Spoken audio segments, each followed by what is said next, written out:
Hi, everybody. Welcome to another edition of the Book of Law. We're very excited to be with you. Rachel is in her home in New York. I am in my home in Texas, a very rainy and wet Texas. I can't believe the weather here. So if you're listening to us from Texas and you went a couple days without power, we have empathy for you. Very sorry about that.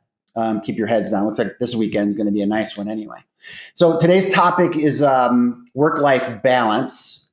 I started calling it work-life freedom several years ago because it was such a topic. It's still a topic. It's been a topic forever. The actual balancing of your career drive, your responsibilities at an office, at work, the not-for-profit tasks you're on, your time in the military, which is a harder one, to try to balance relationships, extracurricular activities, and your responsibilities that you're paid to perform so you can feed yourself. It's actually quite a heavy topic. Rachel has a lot of interesting things to say. I wanted to kick this call off because I've struggled with this severely. I've actually been called a robot at work. I've had coworkers and bosses say, "Oh, so you're not a machine." And it wasn't just referencing the dead look on my face or whatever I'm executing at the time. It's that I didn't know how to throttle a balance. And I've been married for 23 years. This a couple months ago in March, been with Lisa for 25 years. We met at work. She is a bit of a hard charger, type A, probably even more so than me in a lot of cases. And maybe that's what attracted each other at work. And there's a lot of people that meet their spouses or significant others at work.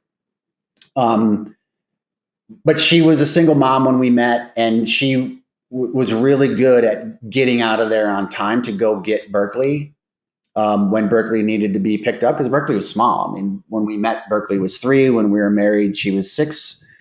So Lisa did a lot of years as a single mom, balancing hard charging career, sales, relationship management, and a daughter. I didn't have any of that, but I just loved work. I loved work. There was lots of years where I never left. It felt like I was there a long time. I didn't do 9 to 5 ever. And our industry isn't really 9 to 5, by the way. Like if you're in payments, if you're in this form of banking, at least the stuff I was doing, it was 7 days a week, 24 hours a day. Someone's at an ATM, someone's using a debit card, someone's accessing accounts at a bank, whatever. And they want help all the time. There is no, "Oh, I'm off." Like a lot of jobs in this industry are on. But there's still a way to figure out how to be just as focused and aware at home, present at home, a word I've learned the last 5 to 8 years, which just sounds crazy. I'm a 50-year-old man talking about, I just learned what present meant. Like there's a lot of times Berkeley would tell me at the dining room table, she'd say, "Are you talking to Troy? Are you talking to Bippin?" I'm like, "What?" She goes, "Well, your mouth is moving, but you're not saying anything." So I'm at the table, we're having dinner, and I'm having a conversation in my head, and my mouth is moving. So I'm not present. I was still at the office. I was still at work, and I missed a lot of things with her growing up. When our son came along, I missed a lot of things. So this topic for me is very real, and my relationship is good, thank God. Like maybe if we didn't meet at work and she didn't have the work ethic she did and the type A, we wouldn't be good because I worked so much in the past. But I don't want to paint that picture. There's nothing wrong. It's just I'm hyper aware. And last piece before I hand it over to you, Rachel, because I know you have some things that you want to say as well. When I joined Checkall last year, and it was probably one of the most impactful conversations that I've had with a future coworker before. For the audience, Rachel said to me, "Hey, when's the last time you had a vacation?" Because there is a version of the 1,000-yard stare in corporate America where you just kind of like glazed over. You're like, and obviously you saw that in me. And for the audience, Rachel saw that in me and said, why don't you, here's your last day at this place. Let's make this your first day at this place and go away. She's like, "When's the last time you had 7 days in a row off?" And here's the answer, everybody. Until last June, I hadn't had 7 days in a row off in 20 plus years. Just didn't do it. If Lisa and I went away, it was 3 days here, maybe 4 days. Or I would bookend a weekend in New York or somewhere. If I was on a business trip, Lisa would join me and I would call that like a vacation, but you're not really decompressing. So I owe a huge debt of gratitude to Rachel because that 7 days for Lisa and I were like, the first 2 days was hard because my phone wasn't ringing. I really did behave. She was like, don't check anything. Now I did do some HR training on the app for check if Lisa was taking a nap and I was on the beach. Hell of a way to do your HR training on a beach. But I was totally chilled out. And it was so nice to be present with my wife because my employer had the thought to say, hey, this is going to be hard when you get here. You should take a minute. So Rachel, in front of the world, thank you for that. And everyone listening, if you don't have a Rachel, be your own Rachel and look yourself in the mirror and say, I need a break. I'll stop talking. And here it's a palate cleanser, right? So many people just run from one thing to the next thing. And we all, when we're in the moment, we have this inflated sense of urgency about most things. And again, some things are life and death, but in most work environments, it's not. And we were waiting for Patrick for so long that another 6 or 7 or 8 days wouldn't have mattered. So I said, your first day is then, but do not show up at work until, I don't know, 7 or 10 days later. So it's a great palate cleanser. And I think more employers should facilitate that because employees, especially new hires who want to impress, I think some people feel bad saying, hey, you know what, I'd really like to take a break in between. Or some people can't afford it, right? Because then it's not paid time. So I'm glad you were able to get that. And by the way, you should also take vacations while you work here. You've got a great team. I didn't plan ahead on me saying that and then you saying that to me. Yeah, I do. We are in October. Yeah. I haven't even told you yet. We are taking a 7-day break. Oh, amazing. Okay. That's great. I'm very happy to hear that. There you go. I'm very happy to hear that. So I have so many things to say on this topic. So many things. And I think one of the cool parts about living life and getting older is you have perspective, right? You heard Patrick share, maybe some of his regrets looking back. When I look back, I think, I'm also someone that I've always loved what I do. I've always been self-driven. I enjoy my work and I always want to be able to do everything. And, you can't do everything all at the same time and do everything well, right? So looking back, not everything was perfect, for sure not. But I have greater perspective. So a few things that I want to share is the first thing is a big challenge of this whole work life, whether you call it balance or integration or fluidity or whatever the newest word for it is. I think the most important thing to consider is that it's for everyone. It's not only for women and it's not only for moms, it's for everyone. And it's not only relating to caregiving. And stop and think about that for a second. Because I think very often when people think about work-life integration, it's my kids get home at 4:00. And so how am I going to take conference calls from 5 to 6 or what happens during summer break or whatever?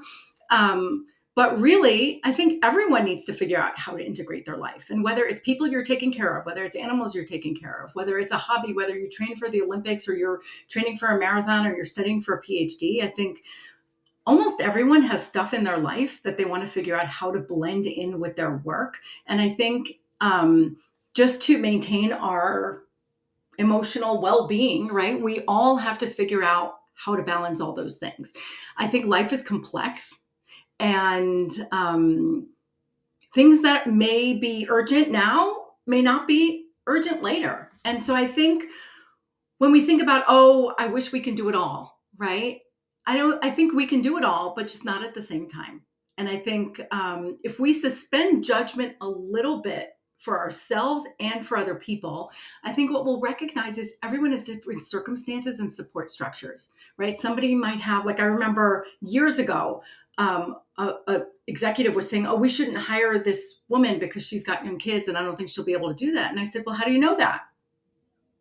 Did you ask her if she's able to meet the travel expectations of the job? I said, maybe she doesn't have kids. Maybe she doesn't like her kids. Maybe she has a live-in mother-in-law who takes care of her kids. I said, you don't know any of these things and you're making assumptions about her because of what you know about your own life. And so I think understanding everyone has different circumstances, everyone has different priorities, and everyone has different capabilities. Some people can handle more and some people may not want to or may not be able to. So somebody once said this to me years ago, and this is one of the things where I'm kicking myself because I forget where I heard it from, and I would love to be able to give credit because I didn't come up with this on my own. But somebody once said to me, life is like a 3-lane highway. Your career is like a 3-lane highway. There's a slow lane, there's a medium lane, and a fast lane. And you can switch lanes at any point. You just need to signal. I thought that was really cool because, right? Because I think in life and our circumstances change in life. Like, for example, years ago when my kids were really young, I never did after work happy hours or events because if their bedtime was at 7, I wanted to be able to get home and have that hour or two with them before they went to sleep. Now my kids are young adults. They have busier lives than I do, right? And so they don't really want to see me at 5 or 6 or 7 o'clock, right? They want me up with them at like 10 or 11 when they're hanging out watching whatever game. So I think our schedules and our circumstances change. I think people find themselves taking care of elderly parents, right? So that might impact them at different points in their career. So I think that the communication piece is really what's critical. Being able to communicate to the people that you work with, whether it's your colleagues, whether it's your boss, whether it's a career counselor, right? What is going on in your life and how much time and how much brain space you're able or you want to devote to your work at this particular time, or that there's something going on and you may be distracted, right? There's a lot of things that can be done.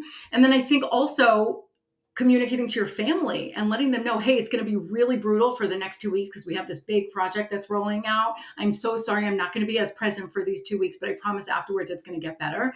Just that communication can make things get better because I think sometimes we get stuck and we feel like, oh, this is going to be all or nothing. And life is not like that. So another person who I learned from is Gwynne Shotwell, who's the president of SpaceX, one of Elon Musk's companies. And I heard her speak years ago at the Women in Technology International Conference.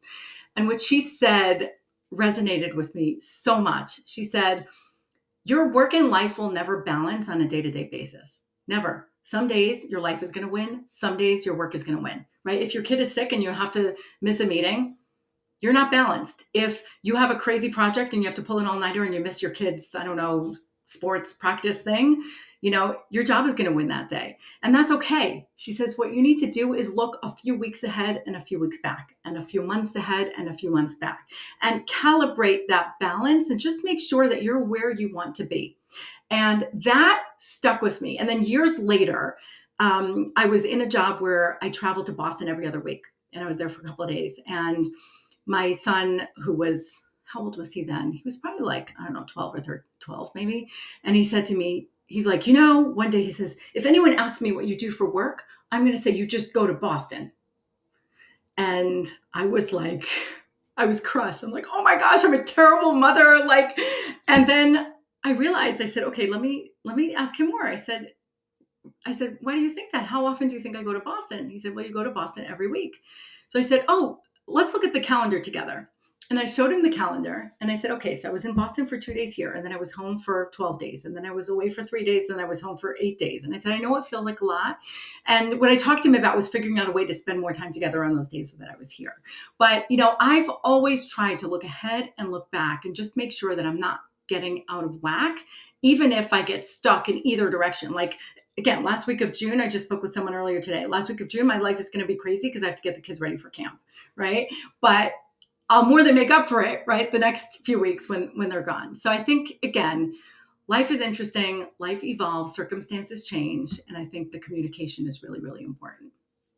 I think I love the SpaceX president and how she said that. Right? In the beginning, and I don't know if I got it all out, but when I said I stopped saying work-life balance and I say work-life freedom, because it's a freedom to choose. Like you actually have more power in your work than you may think you do. Mm-hmm. And if you need to take care of your kid, take care of your kid. If there's an important soccer game, you make it to the soccer game, et cetera, et cetera, et cetera. So that's cool. What was the event where she was speaking? So it's an organization. It was called WITI, Women in Technology International. I don't know if they're still around. It was a giant conference. There were like 2,000 people there. It was probably she's the right one to have at a conference like that. That's great. It was probably 15 years ago when almost nobody knew about Elon Musk. Like I think SpaceX was his main thing. I think he had gone from PayPal, but she was amazing. And I think, as you said, some people, Have you ever worked with someone who's like, oh, I have to leave early, I have an appointment? And really Yes. it's their kid's like ballet recital and they just don't want to tell anyone? Yeah, I have. How sad is that? Very. It made me question myself a few times because why would somebody not just tell me where they were going? Yeah. So I tried real hard to create transparent environments where it was okay to say you were going to your kid's ballet recital or whatever it was. I think that's a good thing. It's amazing. And A really good. I think sometimes there are unwritten rules in a company, right, that make it not okay because people sort of see you as less committed if you're Yeah. spending time on other That's things.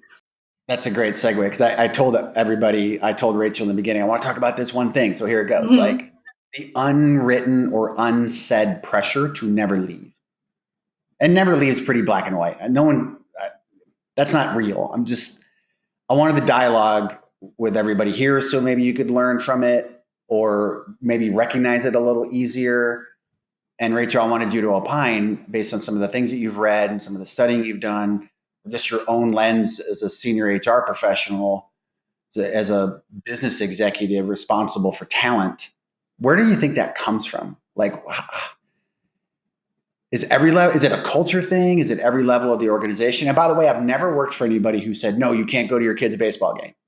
No, you can't go away for your anniversary weekend. No one's ever said that to me. I've always operated with an unwritten or unsaid thing hovering that said, work more. Is that, what's your read on that? It's so interesting. I've seen that phenomenon in different places, and I think it comes mostly from examples that other people set, right? So think about who is perceived favorably or has a positive reputation or is receiving accolades, and for what? Are those people receiving accolades for working around the clock? Like when somebody gets an award and they're highlighted at some town hall and they're like, hey, Joe Schmo, director of whatever, he gets the gold award for achievement because he worked 47 hours a day and he did this and he did that and he even missed this thing that was important to him because this was so important. People hear that and they're like, ooh, I want to get those credits too. So sometimes it's about the reward systems that are set up and what gets acknowledged. I think it's all about precedent. And it's sometimes these unwritten rules are stuck in the past. They don't exist anymore, but because people aren't challenging their assumptions, they stick around. I'll give you an example.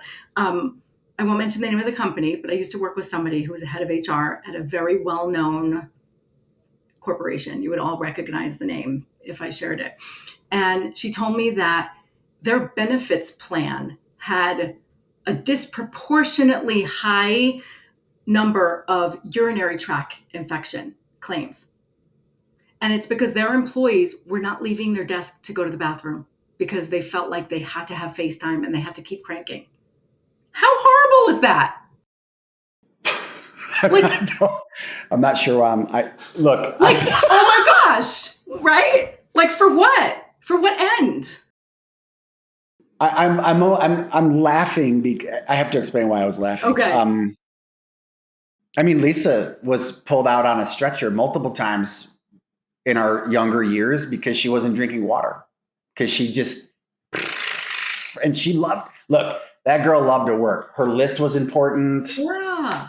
And we still laugh about it. Like, because the call center you've seen some of these call centers with a giant glass wall. So when you're giving tours, you can see Yes. everything. The freight elevator, you go by that call center, and she got pulled out on a stretcher so many times. The employees were like, oh, there goes the lady that doesn't drink water again. But you know what? Nobody was looking out for her and saying, No. hey, right? So I think when you have unwritten rules that drive behaviors, the culture champions, whether it's HR, whether it's executives, whether it's whoever, in every company it's different, they need to figure out how to address it. A friend of mine was an extremely accomplished trader at a very prestigious Wall Street investment bank. And she was one of the only women on the trading floor. And she had 4 kids at that point. Now she has 5, but she had 4 kids. And she did not ever, ever mention anything about mommyhood. She didn't have a picture of her family on her desk. It was almost like these kids did not exist. She came into work. She talked about finance stuff. She talked about other interests. She did not feel comfortable because she felt like if she would talk about her kids, then people would assume she's on the mommy track and they would take her less seriously. It was only after I recruited her to come to a different company that had a much more family friendly environment. And she said to me, "Oh my gosh, people asked me about my family." And she saw other men and women talk about their kids and say, "Hey, you know what? I have to leave early tomorrow. I have my kids, whatever." And they weren't making up excuses. And so she saw that and she said, "It is safe to do that here because these people are successful and they do that too." Well, how So far back is this? I'm not dating you. I'm just saying, how far back is this story with her kids? I would say probably about 10 years. It's not that long ago. Not that long ago. I mean, that Not that. sounds like a late 80s, 90s version It's of a story. and I think it's because some leaders are stuck there, right? Some leaders are stuck in those, maybe what they would consider Stuck the there old meaning days. it's worked for them. It's It's worked still for, working for them. yeah. Don't fix it if it ain't broke. In their Yeah, head. yeah. And you know, every time people say, "Oh my gosh, the robots are coming, AI is going to take all of our jobs," the first thing I think is AI will take all the busy work so that we can use our brain power and the limited hours that we have in the day to do the sophisticated work that require human cognition, right? And then we can actually pursue. And again, for some people, it's their families. For other people, it might be a hobby or another interest. But I think, you know, we are multidimensional people. And I think we are better for it when we bring our whole selves to work with everything. If we turn ourselves into robots and burn ourselves out, we're not doing anyone any favors. Yeah. The traditional role commentary we were exchanging before we started recording, Rachel, will you take a turn on that since you brought up moms, I think twice now, three times with you included? Like, men's view of work life balance, women's view of work life balance, or at least how they're put, what boxes they're put into because of their gender? Yeah, and I'll be careful because I know in different regions of the country and in different cultural groups and in different faith communities and in different generations, right?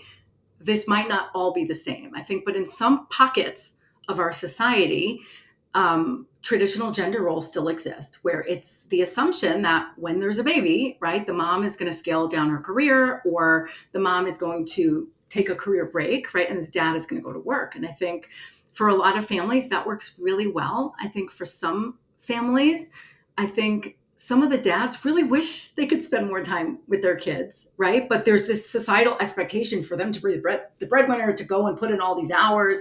And I think some of the moms they love their children and they love their family, but you know, they're not like, they don't necessarily enjoy like hanging out at the park for 14 hours a day or like going to arts and crafts activities. Like they just don't like that stuff. And so I think, you know, what happened for many, many years is families just kind of followed expectations, right, of traditional gender norms. And there wasn't necessarily a choice of how are we going to manage and juggle and balance our responsibilities as a family. And so I think some men, you know, might look back and say, I wish I had the ability to take a career break or to spend more time with my kids, or I really love doing these. I love hanging out with my kid on his bike outside, right? And I think some moms kind of wish that, you know, they had the ability to do that. And really, in a lot of cases, it was just sometimes in our minds, we build up these expectations. Sometimes there's judgment from other people. Like I remember so clearly, I went to my kids, I think it was like a kindergarten, like graduation or celebration or something like that. And so it was like 10 o'clock in the morning and I rearranged my schedule and I was there. My husband was there too. And the teacher said, and this is like, so he's 17 now. So it was like 12 years ago. So not such a long time ago. And the teacher said, "Okay, everyone, let's get going so all the dads can get back to work." And I looked, so a friend of mine who's a physician, we looked at each other and like, then we looked at the teacher with these like glaring eyes, right? Like, again, some people, based on their worldview, right? Sometimes it's generational, sometimes it's other things, they feel that. And I think that unfortunately everyone suffers, right? So what I am very encouraged by is I think that, you know, as we become more enlightened, right? Maybe more progressive in some areas, right? As the world becomes more diverse, you know, I hope that families and people and partners will be able to take the time and say what works best for our situation, right? Which of us, maybe one of our careers is a little bit more flexible or portable. Maybe one of us is more interested in taking time off, right? Or I think it may not matter. And so one indication that I have is, I think I've mentioned on a few of these about programs that I used to run that were focused on assisting the reentry for women returning to the workforce after an extended career break. Did I ever tell you about this, Patrick? Did we talk about? We didn't talk about it. So this Not in started. one of these. We've talked about it, just Yeah. us in the office. So this started as actually Goldman Sachs. I'm told is the first company that did it, and they actually trademarked the word returnship, which is an internship, but it's a returnship. And so a good friend of mine, her name is Fishman Cohen. She runs a company called iRelaunch. She actually she's a Harvard Business School alum, and she was the subject of a case study called The 40-Year-Old Intern before the movie came out. So everyone knows the movie, The 40-Year-Old. This was like maybe 20 years ago. Anyway, she started this company to ease the reentry for women who are returning to the workforce after extended career break. Right. So, and sometimes it's because your kids are older and, you've got an empty nest. Sometimes it's circumstances, right? Sometimes it's financial situations change, marriages break up, and all of a sudden you have to work, right? Sometimes people took off to care for a personal health issue or to take care of parents. And then they were like, okay, now I want to come back to the workforce. And it was really hard to do that. And so for years, she ran these conferences and she ran coaching, and it was only women. And these were women who were doctors and lawyers and journalists and like consultants, highly educated. And while they were on their career breaks, they were not on the couch watching Netflix. They were running their school's PTOs. They were starting small businesses. They were selling skincare on Facebook. Like they were running nonprofits. They were volunteering. And it was really hard for them to come back because nobody wanted to look at them. They had such a career break. Their tech skills, their confidence was down. And so her programs are amazing. So I've run these programs in the UK, in Japan, in India, in the US. They're amazing. And the coolest thing is that these programs are now starting to be much more gender diverse. Whereas there was like 1 or 2 men in each cohort, now I don't know what the exact numbers are, I can check, but it's much more diverse, which means that, many men are able to say, you know what, I'm going to take a career break for whatever reason, right? And then there is a mechanism to help them get back on track. So I think, again, a lot of this conversation was centered only around women for a really long time. And I would like for us to think about just how this is a human issue, right? And how it affects everyone across the board. And if we can level the playing field, right, then everyone wins. And then the workforce doesn't miss out on great talent. Families get the right kind of support that they need, and more people find more fulfillment. Yeah, that's well said. Here, I'll just say a couple more things and turn it over to you, and you can tell them about the next episode. So if I were to sum up this conversation, and Rachel, you should, before you talk about the next episode as well, just a few lessons for my career and my time for everyone to take in and make your own decisions and make your own calls. But I don't regret any of the decisions I've made in my career, but I did miss opportunities that I just kind of shake my head at myself because you can't go back in time.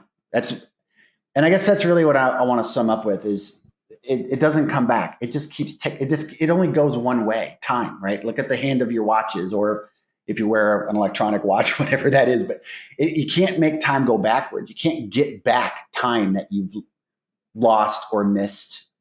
But I also wouldn't walk around with regret either, which I already said I don't. But try to reduce the missed opportunities. I would have enjoyed more time with Berkeley through elementary school, junior high, high school, before she went off to college and then the military.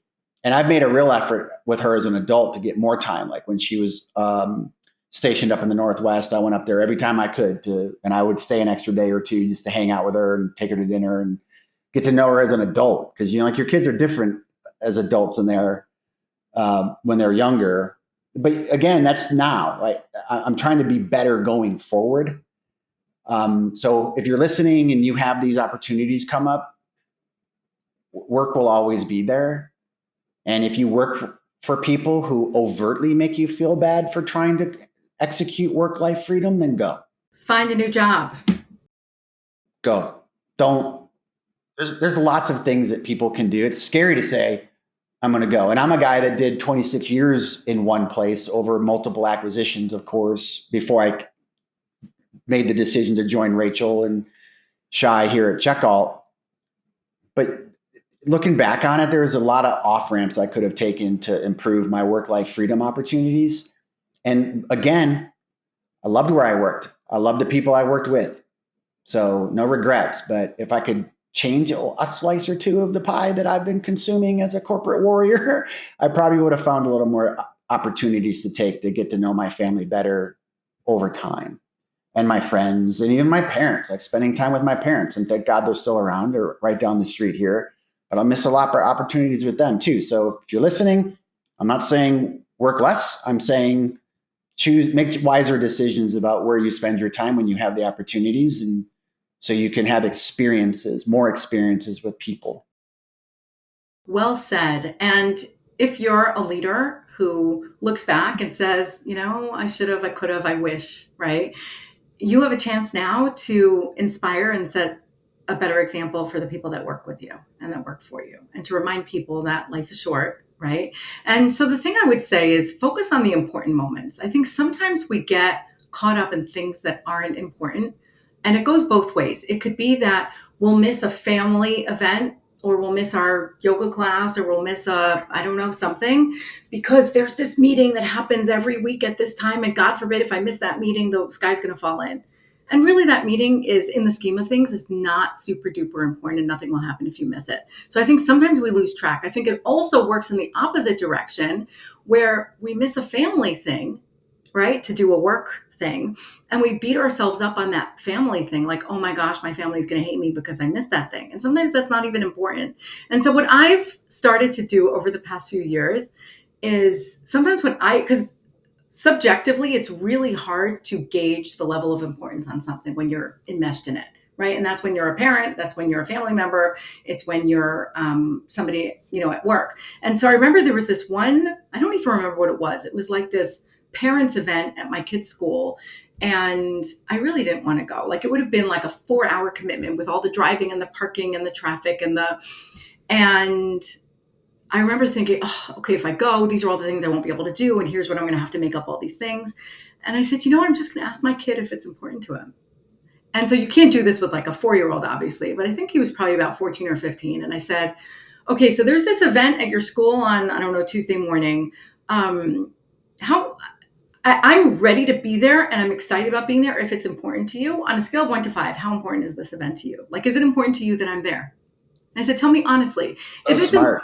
If it's important to you, I will be there and I'll be so happy. But if it's not important to you, then there's something else that I might need to do.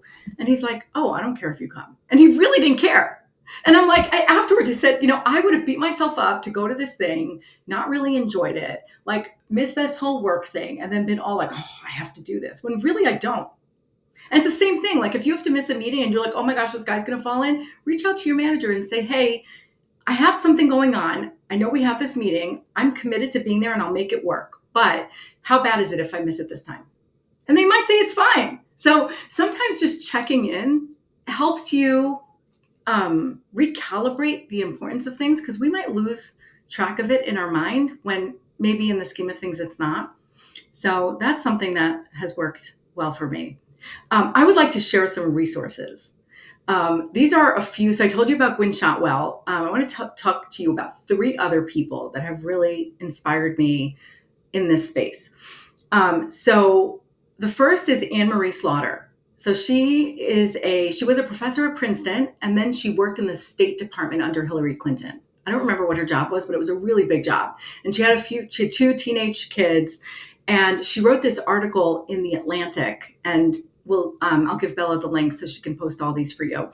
But it was basically like she wouldn't be able to do her job without her husband, and how she sort of gave up being the primary caregiver. And she was willing to let go. And she was willing to say, okay, if my husband is the primary caregiver, then it's got to go according to his rules. Because I think sometimes what families do is the primary caregiver, won't be able to do something, and they'll defer to their partner or their spouse. And they'll be like, no, you have to do it my way. And I think she was sort of like, she let go because she's like, okay, if he's in charge, he's going to do it his way. So she wrote this article in The Atlantic that became a book. Her book is called Unfinished Business, and it's all about how caregiving is not valued in America.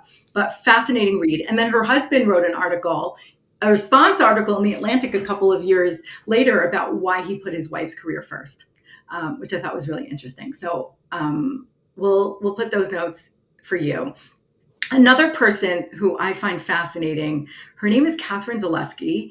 She is the co-founder of a jobs website called Power to Fly. Power to Fly started, gosh, I think it was like maybe 2015 or 2016. And they were one of the first online platforms to promote remote work.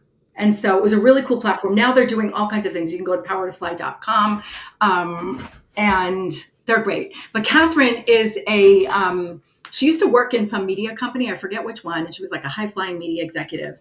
And after she became a mom, she wrote an article apologizing because of the way she treated other women at work who had family responsibilities before she understood what it was like. So that was a very, very interesting read. And then finally, and again, there's a million more, but finally is a book by Tiffany Dufu, Dufu, called Drop the Ball. She has done lots of interesting things. I think now she works for Tory Burch's foundation. But her book is called Drop the Ball. And she wrote about how she always expected herself to be so perfect. And she had to consciously drop certain balls that weren't important in order to be able to focus on what was. And so she and her husband actually put together a giant spreadsheet of how to manage their house. They divided responsibilities, and then they each let go of the stuff they weren't responsible for. Because I think sometimes the pressure is just being in charge of stuff, reminding our partner or a spouse that they have to do something. And so for her, like she shared a story. I heard her speak a couple of years ago. She shared a story about when her husband was doing a consulting assignment in the Middle East and their kitchen faucet broke. And so she texted him, the kitchen faucet broke, and household repairs were his domain. And he's like, I got this. And he went and ordered a faucet and hired a plumber and got it installed. And it wasn't the faucet she would have liked. And she's like, I cannot. I just can't care about it because this is his thing. He fixed the faucet. It's his thing. And so one thing that she quotes, and I don't know if this was her thing because I've heard it from other people before. They say, we're juggling lots of balls, right? That's what life is, right? It's the struggle of the juggle. It's work and it's life and it's our interest and it's our health and it's everything. She said, some balls are made out of glass and some balls are made out of rubber. So just realize which ones are okay to drop. You can drop the rubber balls because those are going to bounce back. You'll catch them another time. The glass balls, if you drop, they're going to break. And so for everyone else, right, we all have different glass balls, but I think figure out what is so important to you at this moment in time, which may be different than 5 years ago or 5 years from now, and then figure out a way to focus on that. So I think, again, finding that personal balance is going to be really, really important. Focusing on the communications is really important. And then remembering that it's not forever, right? You're not closing down any door because your attention is focused. It may be that you'll be able to expand or shift to that fast lane of the highway, maybe in a couple of years or in a little later, or, after whatever it is going on now has resolved or is in a different place. So I think, again, it could seem very overwhelming, but really each phase in our life is kind of somewhat temporary. Unfortunately, you only realize that, after you've already experienced all of those. But life is like seasons. Yes, it really is. Okay, so what's next? We have a great next episode, and we are going to have, and it's not just going to be me and Patrick. We're going to invite someone to join us. And so our next episode is going to focus on hearing from women who've achieved the highest ranks of leadership in the U.S. military, and what that felt like for them, what it felt like to blaze those trails, how they were perceived, how they considered their role in shaping the future for the women that came after them. So it's going to be exciting. Have a great day, everyone. We always enjoy chatting with you.